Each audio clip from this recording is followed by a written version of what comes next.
WhatsApp guys, आज हम देखने वाले हैं is Modi magic failing, reality of today's Modi. तो देखते हैं वीडियो। इंटरेस्टिंग टाइटल दिया हुआ है the Shyam Sharma show channel से वीडियो है, उस वीडियो का लिंक है डिस्क्रिप्शन में। 1 2 3 गो। पिछले 15 सालों में एक इंसान ने दुनिया की सबसे बड़ी डेमोक्रेसी की पॉलिटिक्स को डोमिनेट करके रखा है। एक चाय वाले से भारत का हाईएस्ट ऑफिस जिसने अचीव किया है। हर हर महादेव। और मैं दोस्तों इंतजार लंबा नहीं कर सकता। चुन चुन करके हिसाब लेना ये मेरी फितरत है, ये हमारा सिद्धांत है। हम घर में घुस के मारेंगे।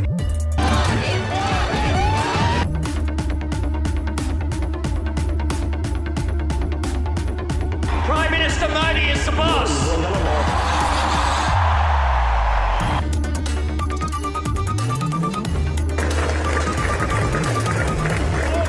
दूसरों को खाया नहीं खाया मालूम नहीं, लेकिन पूरी कांग्रेस को तो खा गया। मैं नरेंद्र दामोदर दास मोदी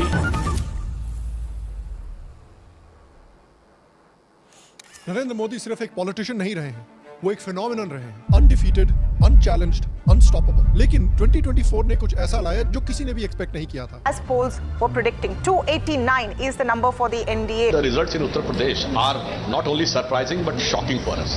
जो नतीजे आए हैं वो चौंकाने वाला। संजय राउत ने कहा कि ब्रांड मोदी अब खत्म हो गया। India's Prime Minister has claimed victory in the country's election, but the performance of his party, the BJP, has fallen well short of expectations. अपने करियर में पहली बार मोदी एक एब्सोल्यूट मेजॉरिटी पाने से चूक गए। एक अनडिफीटेड फाइटर पर ऑपोजिशन ने एक पंच लैंड कर दिया। मोदी की इनविंसिबिलिटी पर सवाल खड़ा हो गया, नैरेटिव बदलने लगा। जैसे ही मैंने ये देश के एक्सरे की बात की, वो नरेंद्र मोदी कांपने लग गया। उसकी आदत है, जैसे उसको डर लगता है ना, वो झूठ बोलना शुरू कर देता है। डरो मत, हम कास्ट सेंसस की बात कर रहे हैं, डरो मत। और सिर्फ अयोध्या में नहीं, भाई और बहनों, देश के प्रधानमंत्री को आपने मैसेज भेजा है कि संविधान को आपने छुआ तो देखो हम आपके साथ क्या करते हैं। और देश ने नरेंद्र मोदी जी को साफ कह दिया है कि हम आपको नहीं चाहते हैं। ऑपोजिशन आज अपने आप को बाजीगर समझ रही है, जो इलेक्शन हार कर भी टॉपर की तरह सेलिब्रेट कर रहे हैं। और खुद शायद मोदी या उनकी पार्टी और उनके सपोर्टर्स ये वंडर कर रहे हैं कि जिस ब्रांड ने 10 सालों तक इंडियन पॉलिटिक्स को डिफाइन किया है, क्या वो ब्रांड फेड कर रहा है? क्या मोदी, जो अभी भी अपने पॉलिटिकल करियर में अनडिफीटेड हैं, क्या वो इस सेटबैक से रिकवर कर सकते हैं? या फिर जिस पॉलिटिशियन ने इंडियन पॉलिटिक्स को रीशेप किया, क्या ये उस पॉलिटिशियन की जर्नी की अंत की शुरुआत है?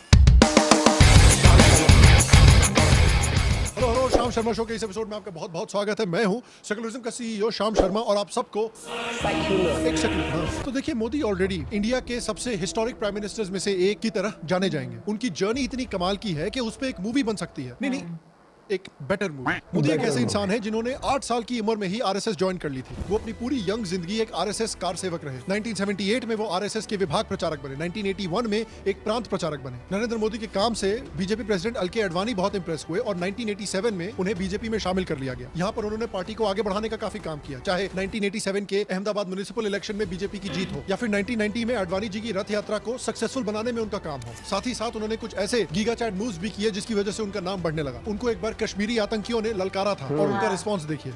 जिसने अपनी मां का दूध पिया हो वो श्रीनगर के लाल चौक में आए, आकर के भारत का तिरंगा झंडा फहराए और अगर वो जिंदा वापस आएगा तो आतंकवादी उसे इनाम देंगे। आतंकवादी काम खोल करके समझे, लाल चौक में फैसला हो जाएगा किसने अपनी मां का दूध पिया। श्री नरेंद्र मोदी और अन्य साथियों के साथ सुबह 8:25 पर लाल चौक पहुंच गए। कुमारी में ली गई शपथ पूरी हुई और जोशी जी ने लाल चौक पर तमाम मुश्किलों को पार कर राष्ट्र के सम्मान का प्रतीक तिरंगा झंडा फहरा दिया। आम नागरिकों द्वारा शायद पहली बार लाल चौक पर सम्मान पूर्वक तिरंगा लहराता देख आतंकवादियों के हौसले पस्त हो गए। इसके बाद 1995 में जब बीजेपी पहली बार असेंबली इलेक्शन जीती गुजरात में, तो मोदी को बीजेपी का स्टेट जनरल सेक्रेटरी बना दिया गया। इसके बाद जब 2001 में गुजरात में बहुत सीवियर अर्थक्वेक की वजह से गुजरात के सीएम केशुभाई पटेल को काफी ब्लो बैक मिला, उसके ऊपर से उनकी हेल्थ भी खराब हो रही थी, तो उन्होंने रिजाइन किया और उनकी जगह अटल बिहारी वाजपेयी जी ने नरेंद्र मोदी का नाम गुजरात के सीएम के रूप में सजेस्ट किया। और फिर 4 महीने के बाद 2002 के असेंबली इलेक्शन में जीत जीतकर मोदी गुजरात के चीफ मिनिस्टर भी बन जाते हैं। मोदी के चीफ मिनिस्टर बनने के कुछ महीने बाद ही गोधरा का कांड होता है, जहां कार सेवकों को लेकर आ रही ट्रेन के कोचेज में एक इस्लामिस्ट मॉब आग लगा देती है, जिसमें अराउंड 59 लोगों की मौत होती है। जिसके बाद गुजरात में बहुत बुरे दंगे होते हैं, जिसमें 1000 से भी ज्यादा लोगों की जान जाती है। ये मोदी के अर्ली करियर का एक बहुत बड़ा चैलेंज था, जहां पर पूरी मीडिया मशीनरी उनको डुबाने के पीछे लग गई थी। उस समय सेंटर में कांग्रेस की गवर्नमेंट थी, जिन्होंने कई स्पेशल इन्वेस्टिगेटिव टीम्स बिठाई उनके पीछे, और सुप्रीम कोर्ट के द्वारा बिठाई गई स्पेशल इन्वेस्टिगेटिव टीम ने मोदी को 2002 के केस में क्लीन चिट दी। 2019 में नानावटी कमीशन की फाइनल रिपोर्ट ने भी मोदी को क्लीन चिट दी। लेकिन इन सारे स्ट्रगल्स के बावजूद मोदी ने अपनी चीफ मिनिस्टरशिप में एक रेपुटेशन डेवलप कर ली थी। एक ऐसे समय पर जिस तरह हिमेश रेशमिया हिट पर हिट दिए जा रहा था, उसी तरह से कांग्रेस पार्टी स्कैम पर स्कैम दिए जा रहे हैं। मनमोहन सरकार पर घोटाले का सबसे बड़ा अटैक हुआ है। 2G घोटाला, कोयला घोटाला, मनरेगा घोटाला, एक के बाद एक 3 घोटाले की फाइल आज खुली। इनकम टैक्स छापों पर कांग्रेस को घेरते हुए उन्होंने कहा कि कांग्रेस का नया घोटाला है तुगलक रोड घोटाला। जो शर्मिंदगी लेकर आए हैं कॉमनवेल्थ खेल, क्या हम इससे बाहर निकल पाएंगे? उस समय पर मोदी ने अपने आप को एक प्रो डेवलपमेंट लीडर की तरह पोजीशन किया। डेवलपमेंट के साथ साथ इंफ्रास्ट्रक्चर बनाने पर भी मोदी का काफी बड़ा फोकस था। और मोदी के चीफ मिनिस्टरशिप के टेन्योर में गुजरात की इकोनॉमिक परफॉर्मेंस भी बहुत अच्छी रही थी। गुजरात का ग्रॉस डोमेस्टिक प्रोडक्ट 2001 से 2010 के बीच में 16.6% के एनुअल रेट से बढ़ा, जबकि 1991 टू 1998 ये ग्रोथ आधी थी, यानी 8.2%। 2002 से 2011 के बीच में गुजरात की पर कैपिटा इनकम ग्रोथ भी सारे इंडियन स्टेट्स के कंपैरिजन में हाईएस्ट थी। गुजरात FDI के लिए और लार्ज इंडस्ट्रियल प्रोजेक्ट्स के लिए एक फेवर्ड डेस्टिनेशन बन गया इंडिया का। याद कीजिए 2010 में जब टाटा एक बड़ी फैक्ट्री बंगाल में सेटअप करने की कोशिश कर रहा था और वहां पर माओवादियों ने प्रोटेस्ट करना शुरू कर दिया, तो मोदी ने कहा कि बंगाल छोड़िए, आइए गुजरात में फैक्ट्रीज, इंफ्रास्ट्रक्चर पर भी इनकी ग्रोथ देखिए। 3 major water management projects, including Sauni and Sujalam Sufalam, significantly improve water quality and availability for drinking and agriculture across the state. Gujarat became the first state to inaugurate a water grid with a vast canal network spanning 69,000 kilometers. This effort brought about a substantial transformation in Gujarat's education sector, significantly reducing the school dropout rate from a staggering 37% to just 2%. प्रधानमंत्री Jan Arogya Yojana beneficiaries receive free healthcare treatment of up to 10 lakh rupees annually. Schools in Gujarat started distributing milk and iron supplements to school children, resulting in a significant reduction in maternal and child mortality rates. और इस performance के चलते मोदी ने 2007 में ही नहीं बल्कि 2012 में भी गुजरात इलेक्शन जीते। प्लानिंग कमीशन की रिपोर्ट के मुताबिक मोदी के कार्यकाल में गुजरात का पॉवर्टी रेट 2010 आते आते 23% तक घट चुका था। इनके गुजरात में एक्सेप्शनल परफॉर्मेंस की वजह से और बहुत स्ट्रॉन्ग प्रो हिंदुत्व मैसेज की वजह से वो पूरे देश में बहुत पॉपुलर होने लगे। 2014 इलेक्शन की समय पर बेसिकली वो बीजेपी के सबसे पॉपुलर लीडर थे, जिसके बाद उन्हें पीएम कैंडिडेट अनाउंस कर दिया जाता है। संसदीय दल ने यह फैसला किया है कि श्री नरेंद्र मोदी को आगामी लोकसभा चुनाव के लिए प्राइम मिनिस्ट्रियल कैंडिडेट के रूप में प्रोजेक्ट किया जाए। और ये डिसीजन बीजेपी के लिए बहुत सक्सेसफुल साबित होता है, जब 2014 में मोदी और बीजेपी 282 सीट्स जीतकर एक फुल मेजॉरिटी के साथ पावर में आती है और मोदी गुजरात के चीफ मिनिस्टर बनने के बाद इंडिया के प्राइम मिनिस्टर भी बनते हैं। पहले 5 सालों के कार्यकाल में मोदी का गोल रहता है करप्शन को खत्म करना, डिमोनेटाइजेशन और GST जैसी स्कीम्स लाकर, नॉन करप्ट तरीके से, क्लीन तरीके से, ट्रांसपेरेंट तरीके से सोशल वेलफेयर प्रोग्राम्स लाकर गरीबों का उद्धार करना और तेजी से डेवलपमेंट करना, जो कि यूपीए की रेजिम में लैकिंग था। उसके साथ साथ एक स्ट्रॉन्ग हिंदुत्व का मैसेज देना। इन सारी चीजों का गोल था कि अलग अलग कास्ट के लोगों का उद्धार किया जाए, उनको इकोनॉमिक और कल्चरल मेन स्ट्रीम से जोड़ा जाए और वेलफेयर स्कीम्स और हिंदुत्व का इस्तेमाल करके जो कास्ट के बीच में बैरियर्स थे, लैंग्वेज के बीच के बैरियर्स थे, उनको तोड़कर सारे हिंदुओं को हिंदुत्व के बैनर में जोड़ा जाए। उन्होंने नेशनल सिक्योरिटी को भी सीरियसली लिया। जब उरी के अटैक के बाद उन्होंने पाकिस्तान के अंदर घुस के एक सर्जिकल स्ट्राइक किया और इन स्ट्रॉन्ग मेजर्स की वजह से बीजेपी को 2019 में एक हिस्टोरिक वर्डिक्ट भी मिला, जब उन्होंने 2014 से भी ज्यादा सीट्स लाकर 2014 से भी ज्यादा यानी 303 सीट्स लाकर एक हिस्टोरिक जीत दर्ज की। The BJP alone has managed to win 303 seats, 31 seats more than the basic majority mark of 272. इसके बाद मोदी ने बीजेपी के विजन को और अग्रेसिवली और स्ट्रेटेजिकली इंप्लीमेंट करना शुरू किया, चाहे वो अगस्त 2019 में आर्टिकल 370 का एब्रोगेशन हो या बालाकोट की एयर स्ट्राइक हो, घर में घुसकर मारता है, या 500 साल के जतन के बाद राम मंदिर का वर्डिक्ट डिलीवर करना हो। इन बड़े हिंदुत्व और नेशनल सिक्योरिटी डिसीजंस के अलावा भी प्राइम मिनिस्टर मोदी ने startup India, skill India, jam Trinity, Ujjwala योजना जैसे बड़े सोशल और फाइनेंशियल इंक्लूजन स्कीम्स भी लॉन्च की और कोविड पैंडेमिक जिसमें इतने सारे देशों ने मुश्किलें फेस की, इंडिया ने भी बहुत सारी मुश्किलें फेस की, इंडिया में भी बहुत सारे लोगों की जाने गई। इसके बावजूद मोदी ने इंडियन इकोनॉमी को एक बहुत बड़े रिसेशन से बचाकर इस बड़े पैंडेमिक के थ्रू नेविगेट भी किया। ये एक ऐसा समय था जब ब्रांड मोदी, आप कह सकते हैं, अपने पीक पर था। ऑपोजिशन को भी समझ में आ गया था कि यार मोदी को अब अटैक करे तो कैसे करे, इनको जब भी अटैक करते हैं ये और स्ट्रांग होते जाते हैं। तो लोग मुझे पूछते थकते नहीं हो, तो मैंने उनको समझाया, देखो भाई मैं डेली 2 किलो, 2.5 किलो, 3 किलो गाली खाता हूँ, कि ये सारी गालियां मेरे अंदर प्रोसेस होके न्यूट्रिशन में कन्वर्ट हो जाती है। और इनका ब्रांड इंडिया में ही नहीं बल्कि पूरी दुनिया में भी बहुत स्ट्रांग था। इनके फॉरेन विजिट्स में आप देखिए कितना क्रेज था। लोग ऐसे बिहेव कर रहे हैं कि भैया कोई पॉलिटिशियन नहीं आया हो, बीटीएस आ गया हो। हाँ, देखो जेन जी और जेन अल्फा को मैं मैसेज देना चाहता हूँ कि मेरी उतनी उम्र नहीं है अभी, मेरे को पता है बीटीएस क्या होता है। एक टाइम पर जो अमेरिका इंडिया को आंख दिखाता था, आज वही यूएसए मोदी के लिए रेड कारपेट बिछा रहा है। उनको एक ग्रैंड वेलकम दिया जा रहा है। यूएस कांग्रेस में जब वो जाते हैं तो उन्हें स्टैंडिंग ओवेशन मिलता है।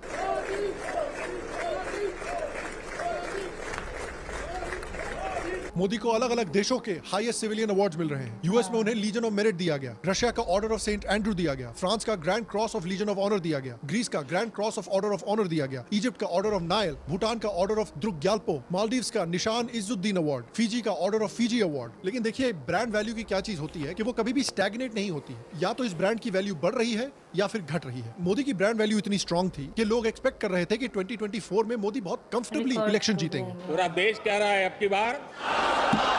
लोगों ने ये भी देखा कि भाई जो ऑपोजिशन है वो कितनी डिसऑर्गेनाइज है। चलिए साथ में है, लेकिन ऑपोजिशन का कोई भी मेंबर एक दूसरे को लाइक नहीं करता, हमेशा एक दूसरे से ही लड़ते रहते हैं, सिर्फ मोदी को हराने के लिए साथ में खड़े हैं। लेकिन जो रिजल्ट आया 2024 में वो सबके लिए सरप्राइजिंग था। As polls were predicting, 289 is the number for the NDA. The results in Uttar Pradesh are not only surprising but shocking for us. जो नतीजे आए हैं कोई चौंकाने वाला। संजय राउत ने कहा कि ब्रांड मोदी अब खत्म हो गया। Well, India's Prime Minister has claimed victory in the country's election, but the performance of his party, the BJP, has fallen well short of expectations. अब इस रिजल्ट से ऑब्वियसली ऑपोजिशन को काफी एनकरेजमेंट मिला। ऑपोजिशन के स्पोक्स पर्सन तो ऐसे celebrate कर रही थी जैसे वो एक्चुअली इलेक्शन जीत गए हों।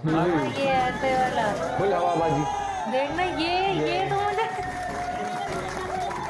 जैसे इन्होंने तो इतिहास रच दिया होगा। लेकिन असलियत में उनके ट्रिपल डिजिट्स भी नहीं आए हैं। ऑनेस्टली अगर मोदी का रिएक्शन देखें तो वो उस लड़की का रिएक्शन है जो पूरे साल पढ़ाई करती है, 90% लाती भी है, लेकिन उसको दुख इस बात का रहता है कि भैया 98% क्यों है। जबकि कांग्रेस उस लड़के की तरह है जो पूरे साल पढ़ाई नहीं करता, बेयरली 40% ला के पास कर जाता है, लेकिन पूरी रात पार्टी करता है कि यार कम से कम साल रिपीट तो नहीं करना पड़ा। तो साल 2019 में 303 सीट जीतने वाली बीजेपी 2024 के इलेक्शन में सिर्फ 240 सीट ही जीत पाती है। यानी मोदी अपनी करियर में पहली बार एब्सोल्यूट मेजॉरिटी नहीं ला पाए। यही नहीं, बीजेपी के votes two seats conversion ratio भी कम होता नजर आता है। साल 2014 में ये 1.68 था, जबकि 2024 के इलेक्शन में ये गिरकर 1.15 हो जाता है। इसके अलावा बीजेपी का ऑपोजिशन के अगेंस्ट स्ट्राइक रेट और पॉपुलर कंस्टिट्यूएंसीज में विन का रेशियो भी 2014 और 2019 के मुकाबले कम हो जाता है। इससे ऑब्वियसली मोदी की इमेज पर इफेक्ट पड़ा है। नियरली 20 साल से मोदी की एक इमेज थी कि वो इनविंसिबल है, कभी भी उनकी फुल मेजॉरिटी से कम नहीं आई है। 2024 में लेकिन ये पहली बार हुआ। अब मोदी को एक कोalition गवर्नमेंट बनानी पड़ेगी, अपने एलाइज पर डिपेंडेंट बनना पड़ेगा, चंद्रबाबू नायडू और नीतीश कुमार जैसे लीडर्स पर। खासकर नीतीश कुमार जो हाल ही में हुए ओलंपिक्स के जिम्नास्टिक्स चैंपियन से भी ज्यादा पलटी मारते हैं। और इस कोalition में कैसे टेंशन हो सकते हैं उसका रिजल्ट हमने देखा भी है। हाल में ही चिराग पासवान ने मोदी जी के वक्फ बोर्ड बिल और यूपीएससी के लैटरल एंट्री वाले डिसीजन पर भी ऑब्जेक्शन जताया था। मैं और मेरी पार्टी कतई सहमत नहीं है।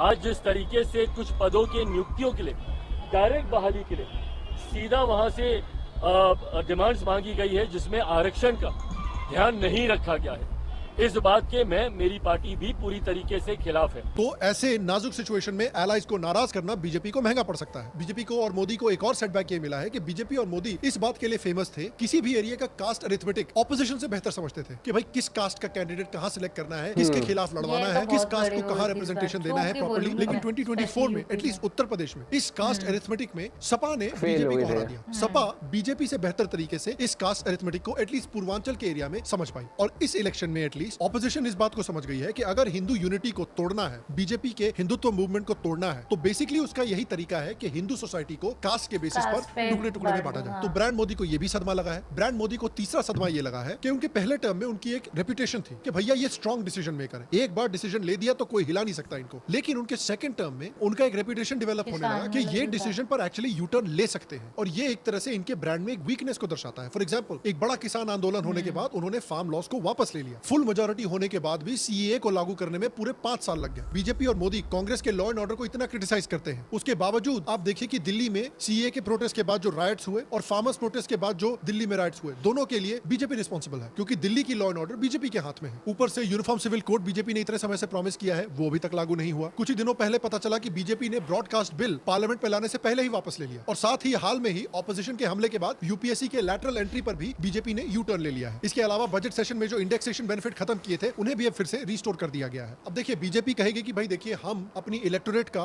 फीडबैक लेते हैं और उसके बाद डिसीजन को चेंज करते हैं, जो कि किसी भी रिस्पॉन्सिबल पार्टी को करना चाहिए। लेकिन ऑपोजिशन इस पर अटैक करके ये कह रही है कि ये देखिए स्ट्रॉन्ग लीडर नहीं रहे, पर इन पे अगर आप प्रेशर डालोगे तो ये यू टर्न ले लेंगे। और देखिए मोदी की सिचुएशन को एक स्पोर्ट्स टीम की सिचुएशन से कंपेयर किया जा सकता है। देखिए एक स्पोर्ट्स टीम जब जीत रही होती है, एक विनिंग स्ट्रीक पर होती है, तब कोच कोई भी मूव करता है या प्लेयर्स कोई भी चीज करते हैं तो उसको एक स्ट्रोक ऑफ जीनियस बोल दिया जाता है। लेकिन जब आप हार रहे होते हैं, एक लूजिंग स्ट्रीक पर होते हैं, तब आपके हर एक मूव पर फैंस सवाल खड़ा करते हैं कि भाई ये क्यों किया, ये सिलेक्शन क्यों किया, ये बॉलर क्यों चुना, ये बैट्समैन क्यों चुना, यहाँ फील्डर क्यों खड़ा किया। और इस समय भी बीजेपी के साथ यही हो रहा है। बीजेपी ने इलेक्शंस के दौरान काफी ऐसे कैंडिडेट्स को टिकट दिया था जो कांग्रेस, टीएमसी या फिर दूसरी पॉलिटिकल पार्टी से डिफेक्ट होकर बीजेपी में आए थे। लेकिन हुआ ये कि ऐसे 110 डिफेक्टेड कैंडिडेट्स में से 69 कैंडिडेट जिनको बीजेपी ने टिकट दिया था वो इलेक्शन हार गए। इनमें से कई लीडर्स ऐसे थे जिन पर खुद मोदी और बीजेपी ने करप्शन के एलिगेशंस लगाए थे, जैसे एनसीपी के अजीत पवार, छगन भुजबल और टीएमसी के शुभेंदु अधिकारी। इसके बावजूद बीजेपी ने उन्हें अपनी पार्टी में लिया और अपनी पार्टी से टिकट भी दिया। इस बात से माना जाता है कि बीजेपी और आरएसएस के जो कार्डर वर्कर्स हैं ये डिमोरलाइज हो गए कि भाई हमारे लोग जो इतने सालों से मेहनत कर रहे हैं उनको टिकट और चांस नहीं दिया जा रहा है, और जो लोग दूसरी पार्टियां छोड़ के यहाँ आ रहे हैं उनको चांस दिया जा रहा है। लेकिन देखिए इतना तो एक्सेप्ट करना पड़ेगा कि ऑपोजिशन जो कास्ट के बेसिस पर डिवाइसिव पॉलिटिक्स खेल रही थी, उन्होंने मोदी को और बीजेपी को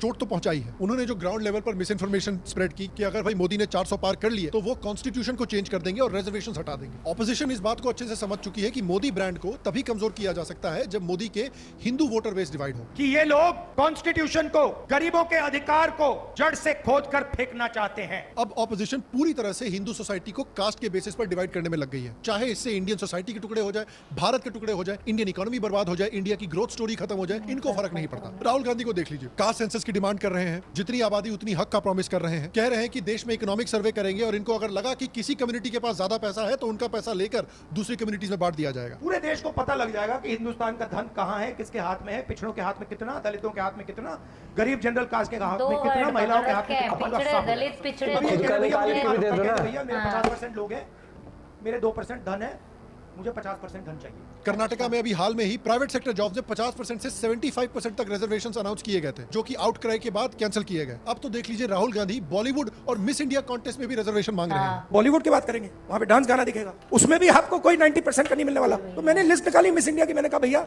इसमें तो होगा, मतलब एक दलित महिला तो होगी, एक आदिवासी महिला तो होगी ना दलित है, ना आदिवासी, ना ओबीसी, कोई नहीं। राहुल जी की लाइफ मस्त है यार। जब गवर्नमेंट जॉब्स में, प्राइवेट सेक्टर में, बॉलीवुड में, मिस इंडिया में रिजर्वेशन मांगने हो तो इनका ये हाल है।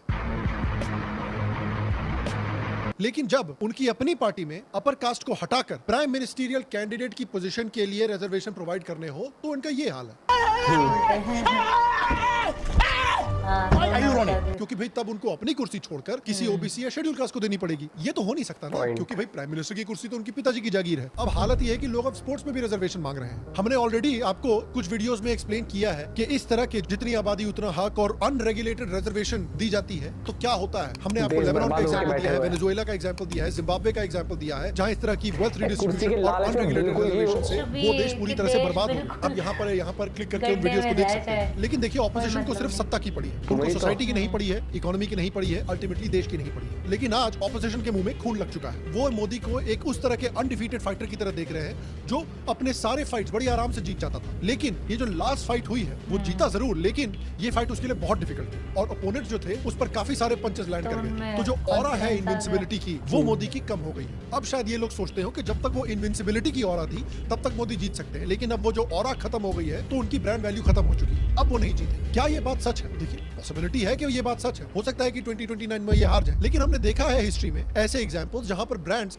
स्ट्रगल कर रहे हो लेकिन उन्होंने अपनी वैल्यू दोबारा बिल्ड की है। फॉर एग्जांपल अगर आप मार्वल को देखें, मार्वल आज पॉप कल्चर को डोमिनेट करता है पूरी दुनिया में। लेकिन 1990s में क्या आपको पता है कि मार्वल ने बैंक्रप्सी के लिए फाइल किया था, पुअर मैनेजमेंट की वजह से, अलग अलग मार्केट्स में ओवर एक्सटेंशन की वजह से और कॉमिक बुक मार्केट की कोलैप्स की वजह से। लेकिन उन्होंने रीस्ट्रेटेजाइज किया, उन्होंने नोटिस किया कि भैया अब कॉमिक्स कोई नहीं पढ़ता, अब टीवी और मूवीज का जमाना है। तो उन्होंने मार्वल एंटरटेनमेंट क्रिएट किया जिसमें उन्होंने मूवीज और टीवी शो डेवलप करने की कोशिश की। उन्होंने केविन फाइगी को इस डिवीजन को हायर करने के लिए चूज किया और उन्होंने मूवीज प्रोड्यूस करनी शुरू की और एक interconnected Marvel cinematic universe create किया और डिज्नी, सोनी और बड़े-बड़े स्टूडियोज के साथ पार्टनरशिप डेवलप करके एक बहुत ही सक्सेसफुल मूवी फ्रेंचाइज क्रिएट की और आज Marvel entertainment is worth $54 billion. आप एप्पल का एग्जांपल देख लें। 1990s में एप्पल बहुत बुरी तरह से स्ट्रगल कर रहा था, उसका मार्केट शेयर खत्म हो रहा था, उसकी प्रोडक्ट क्वालिटी खराब थी और ह्यूज फाइनेंशियल लॉसेस हो रहे थे। बैंक्रप्सी के कगार पे थी ये कंपनी, लेकिन उन्होंने फिर 1997 में बड़े चेंजेस किए। स्टीव जॉब्स को उन्होंने वापस लाया, एक नई विजन डेवलप की जहां पर उन्होंने इनोवेशन और ब्रांडिंग पर फोकस किया। उन्होंने पूरी तरफ से अपनी डिजाइन लैंग्वेज और ब्रांडिंग को चेंज किया और उन्होंने मैसिव डिसरप्शन और इनोवेशन पर फोकस किया। iMac, iPod, iPhone, iPad जैसे प्रोडक्ट्स डेवलप किए जिन्होंने पूरी टेक इंडस्ट्री को रेवोल्यूशनाइज कर दिया और आज एप्पल टेक इंडस्ट्री में एक गोल्ड स्टैंडर्ड माना जाता है। अगर हम मार्शल आर्ट्स को देखें उसमें भी एक बड़ा एग्जांपल है। एक फ्रांसिस एंगानू नाम का हैवीवेट फाइटर है जो यूएफसी में फाइट करता था, जो दुनिया की सबसे बड़ी मिक्स मार्शल आर्ट्स ऑर्गेनाइजेशन है। जब वो यूएफसी में आया था तो कई फाइट्स में अनडिफीटेड था। इनफैक्ट उसकी कोई भी फाइट्स पहले राउंड से बाहर ही नहीं निकलती थी क्योंकि वो कुछ ही सेकंड में अपने ओपोनेंट को नॉकआउट कर देता था।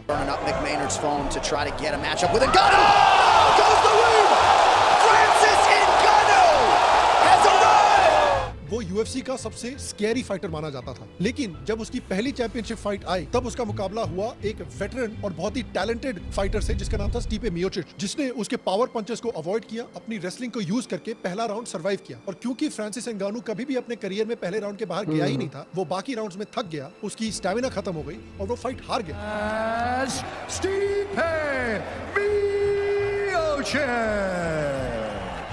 कई लोगों ने डिक्लेयर कर दिया कि भैया इस बंदे का तो करियर ही खत्म क्योंकि इसकी जो अनडिफीटेड स्कैरी ऑरा थी वो ऑरा खत्म हो गई। लेकिन इस बंदे ने हार नहीं मानी, इसने मेहनत की और ट्रेन किया और फिर लाइन से कई फाइट जीते, सारे ओपोनेंट्स को नॉकआउट किया और फाइनली उसका मुकाबला फिर से एक चैंपियनशिप फाइट में स्टीपे मियोचिच से हुआ, जिस फाइट में उसने बहुत कन्विंसिंगली स्टीपे मियोचिच को नॉकआउट किया और फाइनली यूएफसी का हेवीवेट चैंपियन बन गया। And new undisputed UFC heavyweight champion. और आप शायद इस बात को जानकर सरप्राइज नहीं होंगे कि मोदी और बीजेपी ने भी इस तरह का काम ऑलरेडी किया है। याद कीजिए कि 2017 में बीजेपी ऑलमोस्ट गुजरात हार गई थी, जो कि उनका एक गढ़ माना जाता है, लेकिन उन्होंने रीस्ट्रेटेजाइज किया और उसके बाद 2022 में एक ह्यूज मार्जिन से गुजरात में जीत हासिल की। उन्होंने मध्य प्रदेश, छत्तीसगढ़ और राजस्थान भी हारा था, लेकिन 2023 में एक बहुत बड़े मार्जिन से इन इलेक्शंस को जीता था। तो क्लियरली बीजेपी को, मोदी को, अमित शाह को स्ट्रेटेजाइज करना और अपनी गलतियों से सीखना आता है। तो अब सवाल ये उठता है कि मोदी क्या कर सकते हैं। अब देखिए, मोदी के पास राहुल गांधी वाली लग्जरी नहीं है। सब लोग राहुल गांधी को अंडरडॉग कहते हैं, हर 5 साल पे ये कम ऑफ एज हो जाते हैं, पिछले 25 साल से ये कम ऑफ एज ही हो रहे हैं। देखिए, there is a difference between a self made person like Modi and a nepo baby like Rahul Gandhi. Modi ji के पास वो लग्जरी नहीं है कि ये बार-बार हार के फिर भी इनको लीडरशिप की पोजीशन मिलती रहती है राहुल गांधी की तरह। राहुल गांधी और मोदी में पाकिस्तान और इंडिया वाला डिफरेंस है। पाकिस्तान 100 बार जंग हारेगा, उसको कोई फर्क नहीं पड़ता। इंडिया ने एक बार अगर पाकिस्तान से जंग हार ली तो इंडिया खत्म। तो मोदी को वही करने की जरूरत है जो उन्होंने 2014 और 2019 में की थी, यानी ऑपोजिशन को लेफ्ट से और राइट से दोनों तरफ से आउटफ्लैंक करना है। देखिए, वो जानते हैं कि भैया इन्होंने मुफ्त की चीजें ऑफर की है, आप भी मुफ्त की चीजें ऑफर करो, उनसे ज्यादा ऑफर करो। उसके साथ साथ हिंदुत्व को प्रमोट करते रहो ताकि कास्ट बैरियर्स टूटते रहे। ऑपोजिशन कास्ट बैरियर्स को और डीप करना चाहती है, आपका गोल है उन कास्ट बैरियर्स को तोड़ना। जो इंफ्रास्ट्रक्चर, जो डेवलपमेंट आप अभी कर रहे हो वो करते रहो, लेकिन उसके साथ साथ ऑपोजिशन से भी ज्यादा फ्रीबीज दो। 2024 में आपने ओवर कॉन्फिडेंस में 400 बार बोल दिया, इसलिए बहुत सारे वोटर वोट करने ही नहीं गए। तो एक मेरा कर्तव्य बनता है अभिभावक के रूप में भी कि भाई 400 पार। जो अर्जेंसी आपने देश के लिए और कल्चर के लिए 2019 में दिखाई थी, वही आपको 2029 में दिखानी पड़ेगी। और ये तभी होगा जब मोदी अपने बोल्ड डिसाइसिव लीडरशिप स्टाइल पर वापस आएंगे। लॉ एंड ऑर्डर पर अब कोई कॉम्प्रोमाइज नहीं होना चाहिए। ये जो दंगे सीए और फार्मर्स प्रोटेस्ट के समय पर हुए, ये अब नहीं होने चाहिए। जिस तरह से यूपी में आप लॉ एंड ऑर्डर यूज करते हो, उसी तरह से पूरे देश में यूज करो। ऑपोजिशन के प्रेशर में आके अब यू टर्न नहीं लेना, क्योंकि जब भी आप यू टर्न लेते हो तो पब्लिक और ऑपोजिशन आपको कमजोर की तरह दिखती है। जो अनाउंस किया उसे कंप्लीट करो। अगर ऑपोजिशन हिंदू सोसाइटी को तोड़ने की कोशिश कर रही है कास्ट में बांटकर, तो आप काउंटर पोलराइजेशन करो और हिंदुत्व और हिंदू वोट को यूनाइट करो। जो अभी रिसेंटली यूपी की कावड़ कंट्रोवर्सी हुई है, जो वक्फ बिल लाया गया है और जो सेक्युलर सिविल कोड के बारे में प्राइम मिनिस्टर मोदी ने इंडिपेंडेंस डे की स्पीच पे बात की थी, ये वही हिंदू वोट को मुस्लिम्स के खिलाफ पोलराइज करके यूनाइट करने की कोशिश करने के लिए की गई है। तो क्लियरली मोदी इसके बारे में सोच रहे हैं। और देखिए, ये भी हमें सोचना पड़ेगा कि बीजेपी में न्यू आइडियाज की जरूरत है, शायद न्यू ब्लड की जरूरत है। मोदी अब 73 इयर्स के हो चुके हैं। मोदी को अब वैसे ही फ्रेश फेसेस की जरूरत है, जिस तरह से मोदी खुद 2001 में एक फ्रेश फेस थे। मोदी के ऊपर एक सही सवाल उठा है कि क्या उन्होंने सक्सेशन प्लानिंग की है, क्या उन्होंने ऐसे लीडर्स डेवलप किए हैं जो